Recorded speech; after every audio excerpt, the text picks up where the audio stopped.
Hello everyone, welcome back to my channel. I hope you all are doing well and you are preparing pretty well for your upcoming examination. So this is part 2 of Maha revision session which is going on at my channel. I have already provided the part 1 which you can watch it. It has so much of important question and the main objective of providing these series is to focus on the major topics which is going to be asked in your examination, right? It means I am providing the most expected question, you can say, or most expected topic from where question will arise in your examination. So you have to watch it seriously. You will be like having so much of insights what can be asked in your examination. So if you are new to the channel, you can subscribe it if you find it useful, and also you can hit the like button. In the tomorrow's in the yesterday's video I have like so many views, but not the likes are equivalent. So do like it, right, if you find it genuinely useful. So without further delay, let's start the session. So one of the most important initiative by WHO, right, is Jakarta Declaration on Leading Health Promotion. So I have thought to include the GK point of view topics also, because in your general knowledge or in your current affairs you will be asked about all these things, right? So what is this Jakarta thing and what is the objective of WHO to launch this? So the Jakarta Declaration on Leading Health Promotion is basically based on Ottawa Charter. ठीक है, Ottawa Charter पे ये base था. It has basically 5 priorities. What are the basic 5 priorities of Ottawa Charter? Social responsibility, investment for health partnership, community capacity and infrastructure. यानी कि अगर हमें public health पे फोकस करना है, so we need to also focus on all these 5 priorities, because without these 5 resources we are not in a state to provide the best of the health practices, right? So we have to build a healthy public policy. We have to build a healthy public policy, create supportive environment for health, strengthen the community action for health, develop personal skills, and reorient health services. So these are the 5 basic pillars of the Ottawa Charter. Now, this Ottawa Charter is the, like you can say, pillar of the Jakarta Declaration. Now it is the Jakarta Declaration into the 21st century was the first WHO conference. ठीक है, Jakarta Declaration on Leading Public Health जो था या health promotion जो था, it was the first WHO conference जिसने involve किया था किसे किसे, प्राइवेट सेक्टर्स. ठीक है, फर्स्ट कॉन्फ्रेंस इसलिए था क्योंकि जिन्होंने इन्वॉल्व किसे किया था, प्राइवेट सेक्टर्स को in the health promotion activities. So they have emphasized on the health promotion requires multi-sectoral collaborative action to meet new health threats. Right? इसका ये मतलब है कि अगर हमें पब्लिक हेल्थ प्रमोशन पे ध्यान देना है तो अपने कैपेसिटीज को enhance करने के लिए we not only have to focus on the governmental option, but rather than we can also focus on the private agencies. Without the involvement of the private agencies, nowadays it is very difficult to provide a health related infrastructure, right? So we have to be multi-sectoral, यानी multiple sectors इसमें involve होंगे, and at the same time it should be a collaborative action. Both the private and the governmental agencies should focus on. So from here you can get so many different questions. I will provide the link of Jakarta Declaration. I will also show it in my slides. Website में आपको दिखाऊंगी जहाँ पे आप detail पढ़ सकते हैं कि जकार्ता डिक्लेरेशन क्या है. ठीक है, so let me just show you. So see, this is the web page of the global conference related to Jakarta Declaration. So it is based on, so theme should be, you have to pick the option health promotion. For what objective it was based on? Health promotion. So we work to enhance people well-being and reduce their health risk associated with tobacco use, alcohol consumption and physical inactivity, thereby contributing to better population health, right? The major culprit of ill health is what? Any kind of, let's say, you are taking something which is not at all good for your health. For example, you are regularly taking alcohol, you are consuming tobacco, you are taking any other drugs which is very much harmful to your body. So these are the leading cause of ill health. Apart from that, if you are not at all consuming like drugs, tobacco, alcohol, or anything like that, but you are inactive, your metabolism is so slow, you just eat junk, you don't do any such physical activity, no walking, no jogging, no yoga, no any fitness training. So you also at the same time you are welcoming different metabolic diseases, the non-communicable disease. So the major cause of non-communicable disease is physical inactivity because it will make you obese. ठीक है. So focus किस पे है कि हम ऐसा कुछ ना खाएं, और अगर हम अच्छा क्लीन भी डाइट ले रहे हैं सो देर ऑल्सो आपको फिजिकल इनएक्टिविटी अगर आपके लाइफस्टाइल में है so it will increase the chances of your disease. Now Jakarta Declaration on Leading Health Promotion into the 21st Century you can see. So ये fourth international conference on health promotion का key points है. So new players for new era. Leading Health Promotion into the 21st Century meeting in Jakarta from 21 to 25 July 1997. यानी fourth international conference जो हुआ था health promotion में वो Jakarta में हुआ था in the period between 21 to 25 July 1997. So this can be asked in your examination. ये जी के पॉइंट ऑफ व्यू से भी इंपॉर्टेंट है एंड ये नॉर्मली करंट अफेयर्स में भी आपको पूछा जा सकता है, या फिर अगर आपको फिगर ना पूछे, डेट ना पूछे, तो इसका मेन ऑब्जेक्टिव पूछ सकता है. So what was the major objective which I told earlier to you? Health promotion is the key investment, right? So the Jakarta Declaration on Health Promotion offers a vision and focus for health promotion into the next century. और वो कैसे कैसे focus करेगा? By Ottawa charter 5 जो priorities थी Ottawa में उस पर फोकस करके ये करेगा. तो इसमें क्या क्या चीज़ें हैं? सी the prerequisites for health are peace, shelter, education, social security, social relation, food, income, empowerment of women, a stable. मतलब जितनी भी चीज़ें डायरेक्टली या इनडायरेक्टली हेल्थ को इन्फ्लुएंस करती हैं उन सब पैरामीटर पे WHO फोकस करता है. ठीक है. उसके अलावा जो री एमर्जिंग इन्फेक्शियस डिजीजेज हैं वो सब. नाउ ये जो 5 जो मैंने बताया था ओटावा चार्टर के, ठीक है. इसके अलावा ये पूरा डिटेल में लिखा है, ठीक है. Promote social responsibility for health, how you can do that. Avoid harming the health of the individual, protect the environment and ensure sustainable use of resources. ठीक है. आप ऐसा यूज़ करेंगे जैसे सिर्फ आप ही हैं. वाटर की ही बात की जाए तो टैप्स खुले ही रहते हैं, जो लीकी टैप्स है वो लीकी ही हैं. तो आप अगर ये सोचेंगे कि आगे की जनरेशन क्या यूज़ करेगी if we will exhaust every such crucial resources, so you have to be very much sustainable. एक कपड़े को या किसी भी चीज़ को आप जो 3R प्रिंसिपल है, पहले तो आपको रिड्यूस करनी चाहिए अपनी नीड. अगर आपने ले भी लिया है तो reuse reuse reuse and after reuse you have to focus on the recycle principle. So you have to apply these 3R wherever it is possible, right. So ये आप डिटेल में यहाँ से पढ़ सकते हैं, बट इसका मेजर जो पॉइंट था वो आई have told you. Now the next part. See, this is 10th National NHM Summit की highlight. So, इस टाइप के क्वेश्चंस आपको अपने एग्जामिनेशन में देखने को मिलेंगे in the GK part and in the current affairs part. ठीक है. सो अगर आप इसे अवॉइड करते हो so you will be in a trouble because ये सारी चीज़ें आपको अपने एग्जामिनेशन में पूछी जाएगी. ठीक. अब देखो ये जो है 10th national summit on innovation and inclusivity. ठीक है. यहाँ पे देखने को भी आपको मिल रहा है national summit on innovation and inclusivity, best practices shaping India's health future. So it was related to how we can enhance, how we can do the betterment in the currently existing health infrastructure we are having. ठीक है. यानी already जो existing है जिस stage पे भी है हम उसे कैसे एनहांस कर सकते हैं, उसका बेटरमेंट और कैसे कर सकते हैं सो दैट बहुत सारे जो हमारे प्राइमरी गोल्स हैं रिलेटेड टू हेल्थ केयर वो हम उन्हें मीट कर पाएँ. ठीक है. सो इसमें वो हुआ था discuss. Now it was inaugurated by union health minister. I have included one diagram also where it is. I think I have missed it. Okay, I will show you on the website, right. So it was inaugurated by the Union Health Minister JP Nadda.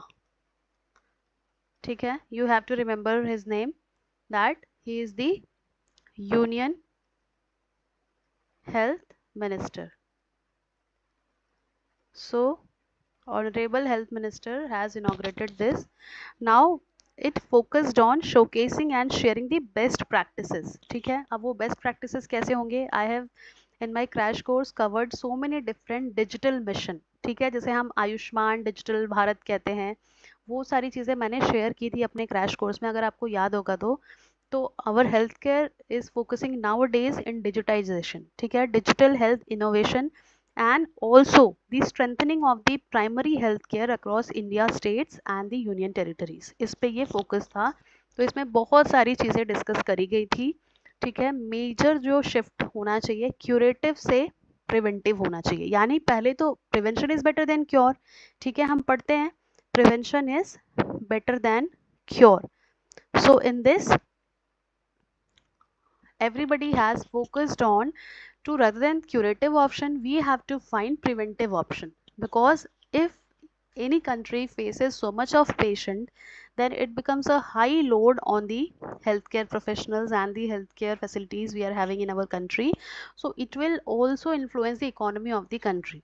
So best option क्या है? वो disease ही ना हो, because अगर वो disease हो गई तो हो सकता है वो पूरी तरह से क्योर ना हो, आपके पैसे जाएंगे, यानी कि वो एक रिसोर्स है, इकोनॉमी भी हिट होगी, बहुत सारे बेड्स भी ऑक्यूपाई होंगे, सब कुछ ऑक्यूप, तो इससे बेटर है कि हम क्या कर दें, preventive plus holistic health care पे फोकस करें। ठीक है, now focus is on Ayushman आरोग्य मंदिर। इसे नॉर्मल लैंग्वेज में जो प्राइमरी केयर बैकबोन है, जो प्राइमरी हेल्थ सेंटर्स हैं, उन्हें नाम दिया गया है आयुष्मान आरोग्य मंदिर। ठीक है, now data zero O P means out of pocket expenditure. OOP मतलब आउट ऑफ पॉकेट एक्सपेंडिचर, यानी कोई भी जो भी हेल्थ फैसिलिटी आप ले रहे हैं उसका जो एक्सपेंडिचर है that should not be out of your pocket. ठीक है, तो ये फोकस किया जा रहा है कि ओपीडीज में जितने भी पब्लिक ओपीडीज होते हैं उसमें जीरो ओपी हो। ठीक है, फ्री ऑफ कॉस्ट ट्रीटमेंट हो। प्रायोरिटी किस पे दी जा रही है? एनसीडीज पे। Why NCDs? You can understand कि एनसीडी जो है वो लीडिंग कॉज ऑफ डेथ है rather than CD. Communicable disease से ज़्यादा एनसीडी देखने को मिलते हैं, प्लस लास्ट माइल डिलीवरी। ठीक है, उस पर भी फोकस करना, यानी कि जो हमारा जननी सुरक्षा योजना है, JSY है, और भी जो प्रेग्नेंट लेडी से रिलेटेड जो हमने RCH में पढ़ा था अपने क्रैश कोर्स में, the different missions, right. I have also provided the video publicly. एक मैंने टेबुलर फॉर्म में बताया है कि कितनी योजनाएं, कितनी थीम्स, कितने प्रोग्राम्स, क्या क्या चल रहा है related to the newborn and for improving the maternal health, for preventing the maternal mortality, so what are the different ongoing missions by government। ठीक है, वो सारी चीज़ें मैंने प्रोवाइड किया, उनमें से एक ना एक क्वेश्चन आएगा ही। सो प्रायोरिटी क्या है? मेजर प्रायोरिटी हो गया एनसीडीज पे, उन्हें कम करना है, एंड लास्ट माइल डिलीवरी पे, यानी कि हमें फोकस करना है मैटरनल हेल्थ पे, एंड ऑल्सो जो मैटरनल हेल्थ पे अलावा इन्फेंट मोर्टालिटी रेट को डिक्रीज करना है, मैटरनल मोर्टालिटी रेट को डिक्रीज करना है। Now also we are having different tools, हमें टूल्स जनरेट करने हैं so that the data can be preserve for so long, so it will be helpful for the researchers to make the best interpretation out of that. See, हमारे यहाँ हर चीज़ होता है, testing हो रहा है, ठीक है, ट्रीटमेंट हो रहा है, सारे जो रिकॉर्ड्स हैं वो क्या है, सारे रिकॉर्ड्स जो हैं वो पेपर वाइज है, फिजिकल फाइल में है। So you need so much of huge space to have it, to store it, right. So इसके बजाय आप क्या कर सकते हो? डिजिटलाइज कर दो, so you don't need this space, right. And also it can be saved for years and years. ठीक है, सालों साल आप उसको रख सकते हो, और इसका किसको काम आएगा? जो रिसर्चर्स हैं वो उससे बेस्ट इंटरप्रिटेशन डाल सकते हैं, निकाल सकते हैं, so that it can be enforced on to the public health. Now outcome जैसे मैंने बताया, reduced mortality and disease burden, so that हमारा जो हेल्थ इंफ्रास्ट्रक्चर है उस पर बहुत ज़्यादा हमें इन्वेस्ट करने की ज़रूरत नहीं पड़ी, क्योंकि ईयर बाय ईयर हमें ज़्यादा इन्वेस्ट करना पड़ रहा है। ठीक है, स्ट्रैटेजी क्या है? NHM strengthening and state innovations. Now major in tabular form. ठीक है, लीडरशिप एंड इवेंट, जैसे कि मैंने बताया, it was inaugurated by the union health minister honourable JP Nadda. ठीक है, policy driven health care mission था ये। Now health care approach shift from curative to holistic care, that is preventive. ठीक, preventive, promotive, comprehensive care दोगे, holistic health care model होगा। Now ये जो मैंने अभी इस स्लाइड में बताया उसी का ही डिटेल फॉर्म है, आयुष्मान आरोग्य मंदिर है। इसके अलावा हेल्थ आउटकम्स जो हैं वो मोर्टालिटी एंड डिजीज बर्डन, इसको कम करना है, ठीक है। We need to significant decline in mortality and morbidity, improved public health indicators हैं, यानी आपके जो पब्लिक हेल्थ इंडिकेटर्स कैसे पता चलता है कि पब्लिक हेल्थ कैसा है। अगर मोर्टालिटी एकदम से शूट हो गई है किसी लोकेशन की, इट मीन्स कि पब्लिक हेल्थ जो पैरामीटर है वो बहुत ज़्यादा शूट हो रहा है, मतलब अच्छे से प्राइमरी हॉस्पिटल्स काम नहीं कर रहे हैं, अच्छा ट्रीटमेंट ऑप्शन नहीं है, एंड एनसीडी मैनेजमेंट इस पे फोकस करना है, एनएचएम इम्प्लीमेंटेशन पे फोकस करना है, ठीक है। लास्ट माइल डिलीवरी यानी रूरल एंड अनडिजर्व्ड एरियाज पे हमें proper equity in health care देना है, प्रॉपर हमें उन्हें शेयर देना है। State level innovation, Haryana model, care campaign plus digital health expansion करना है। इसके अलावा financial protection, out of pocket expenditure OOPE को कम करना है। डिजिटल हेल्थ इनिशिएटिव्स टेक ये वाला, maternal and child health, RBS के 2.0। सो ये जितनी भी चीज़ें हैं वो मिलके क्या करती हैं, it will be shaping our India's health future, ठीक है। इसका मेजर मुद्दा क्या है, it will shape our India's health future, यानी इससे पता चलेगा कि हमारे जितनी भी चीज़ें हम मेहनत कर रहे हैं उसका आउटपुट आ रहा है। आउटपुट कैसे दिखेगा, डिजीज़ बर्डन कम होगा, मोर्टालिटी जो हेल्थ इंडिकेटर्स हैं, पब्लिक हेल्थ इंडिकेटर्स वो कम हो जाएंगे, ठीक है। तो ये सारी चीज़ों पे आपको फोकस करना है। Now the question where we can get the the topic from where we can expect the question, sensitivity. Sensitivity क्या है, the true positive upon true positive plus false negative. So sensitivity क्या बताता है, true positive जो सच में जिसको disease है वो उसको बता देता है, ठीक है। स्पेसिफिसिटी क्या बताता है, ट्रू नेगेटिव बताता है, जिसको वो डिजीज नहीं है उसको वो बता देगा, ठीक है। यानी अगर सेंसिटिविटी पे क्वेश्चन आएगा तो क्या आएगा, ये क्या बताता है, ट्रू पॉजिटिव, यानी कि ये बता देगा कि 100 लोग में से मान लो 80 लोग जो हैं, ठीक है, वो पॉजिटिव है, यानी वो सच में उनको डिजीज है, यानी कि जो 20 है वो क्या हुआ, वो उनमें डिजीज नहीं है। तो स्पेसिफिसिटी क्या बताता है, जिसमें डिजीज नहीं है, ठीक है। ये दोनों पैरामीटर प्रीवैलेंस पे डिपेंड नहीं करते हैं। Now one question will come from this portion. So अगर आपको ह्यूज पॉपुलेशन को स्क्रीन करना है, screening is a term used for a general purpose, ठीक है। अगर मैं बात करूं, जब भी आप बात करते हो स्क्रीनिंग की, screening is like a preliminary examination. whenever you visit a doctor, whatever you are explaining that I am facing this type of symptoms, so doctor will whatever doctor will told you say you, so that will be his or her preliminary observation, right? So after having some sort of diagnostic test, he or she can provide you the confirmed diagnosis कि you are suffering from this particular disease or symptom whatever, ठीक है। सो sensitivity, जैसे मान लो आप किसी campaign में गए हो, ठीक है, कहीं पे शिविर जो लगता है वहां पे गए हो, तो वहां पे 1000 लोग आए हैं, तो 1000 लोग में हम क्या मॉलिक्यूलर डायग्नोस्टिक कर सकते हैं, नहीं कर सकते। हमें स्क्रीन करना होगा कि 1000 में से कितने लोगों को मान लो कोविड है, तो हम क्या करेंगे, रैपिड एंटीजन से फटफट से हमने टेस्ट कर दिया, पता चला कि 700 को कोविड है। नाउ इन 700 को आपको तुरंत ही पता चल गया तो आप इसको ट्रीटमेंट प्रोसेस में भेज सकते हो, ठीक है। और जो 300 लोग हैं उनको रेस्क्यू कर सकते हो कि वो इनके क्लोज कॉन्टेक्ट में है, क्लोज प्रॉक्सिमिटी में है, तो उन्हें भी वो चांसेस हो सकते हैं। So likewise it is for screening, for detecting the disease. Now specificity is for ruling out the false positive, जिनमें वो डिजीज नहीं है लेकिन वो पॉजिटिव आए हैं, वो उसे रूल आउट करता है, क्योंकि स्पेसिफिसिटी क्या बताता है, ट्रू नेगेटिव बताता है, right. Now the most important parameter, one question will come from here. पहला क्वेश्चन तो मैंने बता दिया, यहाँ से आ जाएगा, which is best for screening. So for screening sensitivity is best, for confirmation specificity is best, ठीक, क्योंकि ये ट्रू नेगेटिव देता है, तो ये गलती से भी पॉजिटिव नहीं देगा। नाउ जो क्लिनिकल प्रीवेलेंस पे डिपेंड करता है, that is positive predictive value and negative predictive value. So positive predictive value बढ़ते जाएगा जब प्रीवैलेंस बढ़ते जाएगा, क्योंकि ये पीपीवी क्या बताता है, देखो पीपीवी मैंने बताया था अपने क्रैश कोर्स में सेंसिटिविटी के इक्विवेलेंट है, NPV is dependent on specificity. यहाँ से देख के पता चल रहा है ये फॉर्मूला क्या है, TP upon TP plus FP. इसका मतलब है पॉजिटिव प्रिडिक्टिव वैल्यू क्या बताता है, ट्रू पॉजिटिव बताता है, ठीक है, ट्रू पॉजिटिव। तो ट्रू पॉजिटिव बता रहा है मतलब ये सेंसिटिविटी हुआ, ये स्पेसिफिसिटी हुआ, तो नेगेटिव क्या, टोटल नेगेटिव कौन बताता है, स्पेसिफिसिटी। तो याद रख लो sensitivity is equivalent to PPV, यानी सेंसिटिविटी और पीपीवी भाई भाई है, स्पेसिफिसिटी एंड एनपीवी भाई भाई है, ठीक, इसमें गलती नहीं करना है। नाउ ये प्रीवैलेंस पे डिपेंड करते हैं, प्रीवैलेंस बढ़ेगा तो पीपीवी बढ़ेगा, एनपीवी घटेगा। I have provided so many different questions पूरा तिकड़म लगा के इधर उधर करके मैंने अपने मॉक टेस्ट में इतने सारे क्वेश्चंस प्रोवाइड किए हैं। ठीक है, अब तक 4 मॉक टेस्ट हो गए हैं। फर्स्ट मैंने बहुत इजी रखा था, ठीक है, it was easy, very easy. Second was difficult, ठीक है।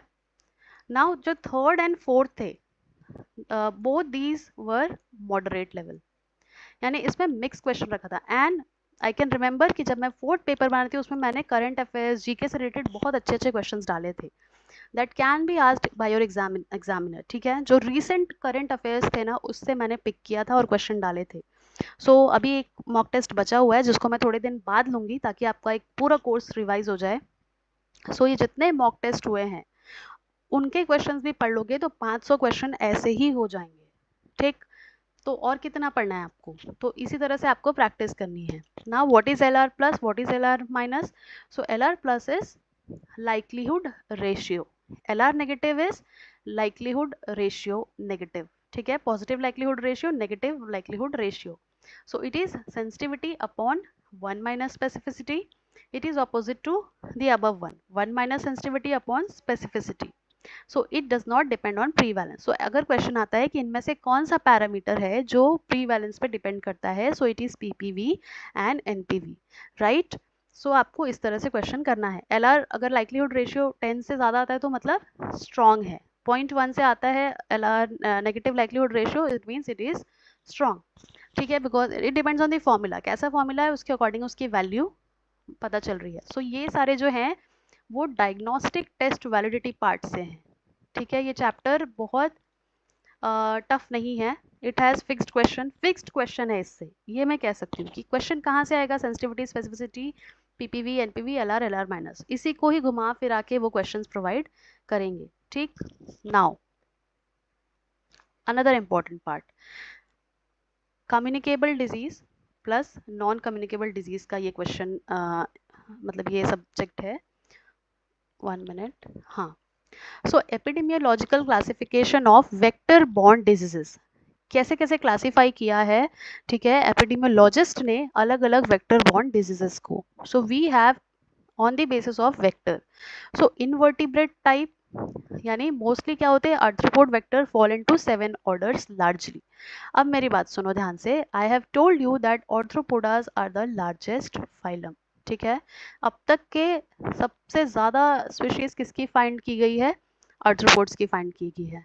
एंड इनका एक मेन फीचर आपने पढ़ा होगा, एनसीईआरटी भी अगर आपने रीड किया होगा, so you have studied that these are the most common vector for several infectious diseases. ठीक है, अब इसमें देखो 7 कैटेगरीज हैं। Diptera includes what, flies and मस्क्यूटोज।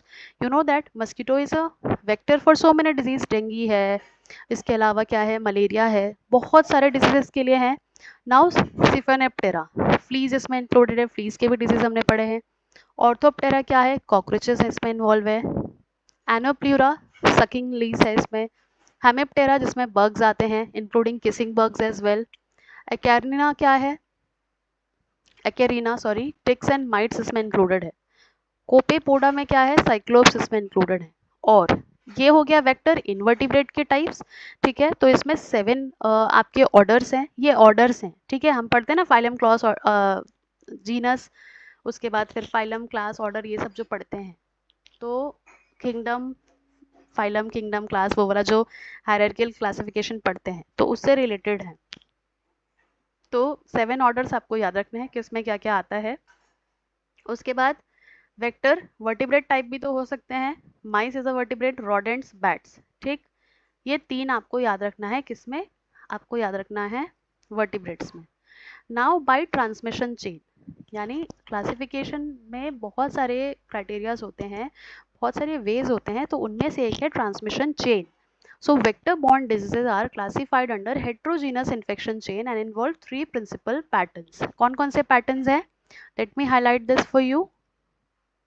Man and non-vertebrate host, man another vertebrate host and a non-vertebrate host. C, man and 2 intermediate host. अब इसमें देखते हैं क्या क्या चीजें हैं। ठीक, देखो ट्रांसमिशन चेन का 3 बेसिक मॉडल है। एक है कि man and a non vertebrate host होगा, यानी एक होस्ट होगा और एक नॉन वर्टिब्रेट होस्ट होगा और एक मैन होगा, ह्यूमन बीइंग होगा। ठीक, जैसे मैन से आर्थ्रोपोडा में और फिर आर्थ्रोपोडा से मैन में, तो ये मलेरिया इसका एग्जाम्पल है। तो इसमें क्वेश्चन कैसे आएगा, ट्रांसमिशन चेन से अगर क्वेश्चन आएगा, सो you will be asked that which of the following disease is a classic example of man arthropod man transmission. So you will pick malaria.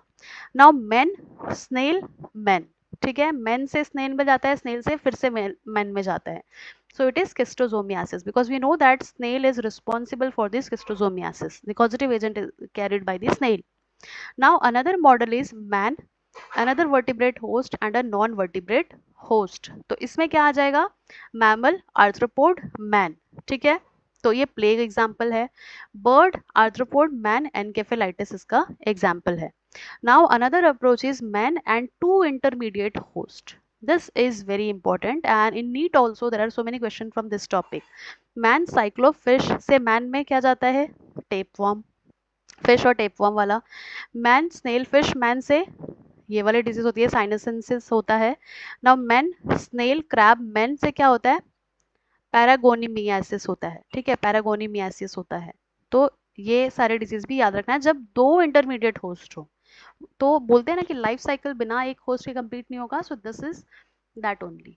Now by method in which vector transmit agent, किस तरह से वो disease transmit हो रहा है vector के through. Vector तो है, पॉजिटिव बोल दिया, बट वो कैसे जा रहा है, ह्यूमन बीइंग या जो भी कोई होस्ट है.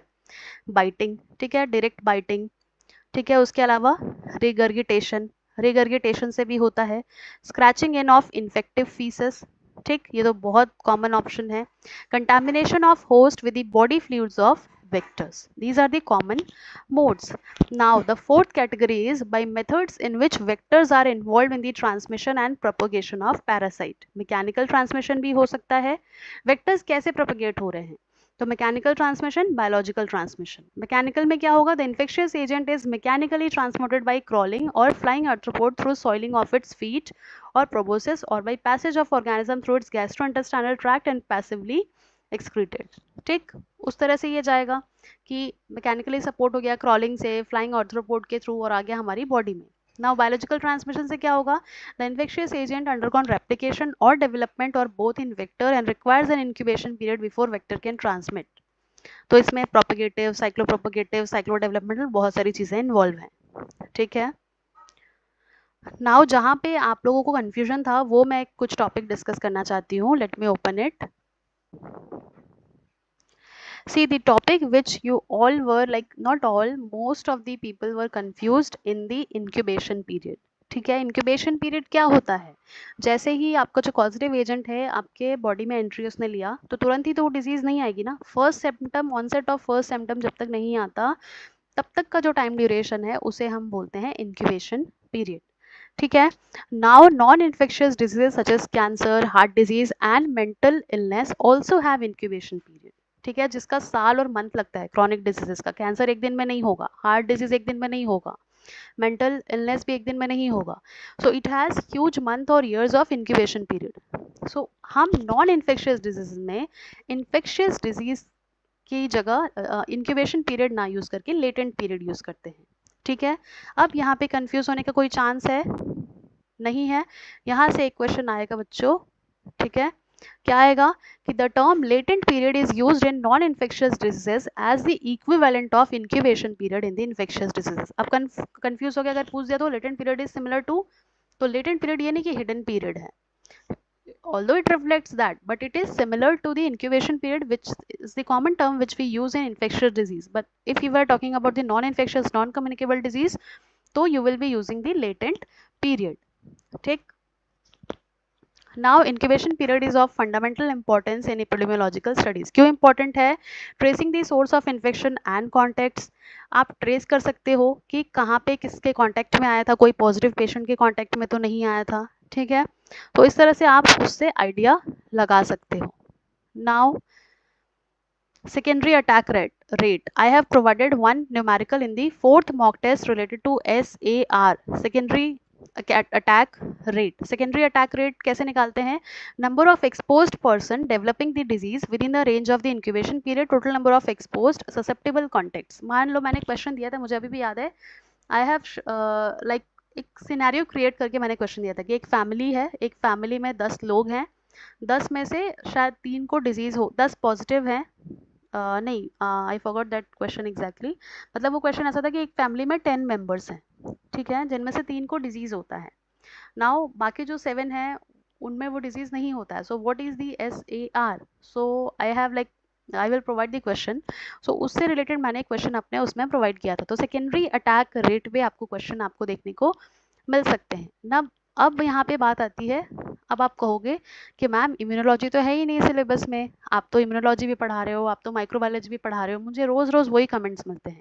यहाँ पे देखो क्या टॉपिक लिखा है एपिडेमियोलॉजिकल वाले चैप्टर में, होस्ट डिफेंस। होस्ट डिफेंस आए तो उसको क्या बोलोगे आप? कुछ और बोलोगे कि इम्यूनिटी बोलोगे? Host defence is nothing but the immunity.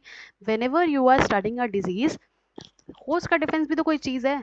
10 लोग खड़े हैं, 10 लोग किसी फैक्टर से एक्सपोज हो रहे हैं, 10 के 10 को तो डिजीज होती नहीं है, ठीक? तो 10 के 10 को जब डिजीज होती नहीं है तो इसके पीछे क्या लॉजिक है? इसके पीछे लॉजिक है the immune power of individual, कि एक एक्स का ज्यादा है, वाई का कम है, तो वाई को वो डिजीज होगा, एक्स को नहीं होगा, एक्स जो है वो स्टैंड कर सकता है। सो यहाँ पे अब आपको थोड़ा इम्यूनोलॉजी का कॉन्सेप्ट पता होना चाहिए। What is humoral? Humoral is what? Blood mediated immunity. Cellular is what? Cell mediated immunity. What is passive immunity? What are the different types of antibodies we are having? What are the primary immunoglobulins? What are the secondary immunoglobulins? कभी भी कुछ infection होता है सबसे पहले कौन आता है? ठीक है, सो इट इज IgM। सबसे पहले IgM एक्टिव होता है। उसके अलावा प्राइमरी रिस्पॉन्स की जो मैं बात करी थी, when an antigen is administered for the first time to an animal और human who has never been expose to it, there is a latent period of induction of 3 to 10 days before antibodies appear in the blood. The antibody that is elicited first is entirely of the IgM type. ये question 1000 बार CSIR ने भी पूछा है, DBT ने भी पूछा है, but हर बार बच्चे गलत करते हैं। सबसे पहले अगर एंटीजन आपकी बॉडी में आ रहा है, so it will be the IgM which will be elicited first, यानी सबसे पहली एंटीबॉडीज जो आपकी बॉडी में बनेंगी वो IgM बनेगा, and then after that, after few days, IgG antibodies appears in a few days. IgG reaches a peak in 7 to 10 days and then gradually falls over a period of week or month. ठीक है, तो इसीलिए जो rapid kit हम करते हैं उसमें mainly जो बेस्ड होता है वो IgG और IgM बेस्ड होता है। आप देखना रैपिड किट के ऊपर नाम IgG IgM डिटेक्शन किट लिखा हुआ आता है।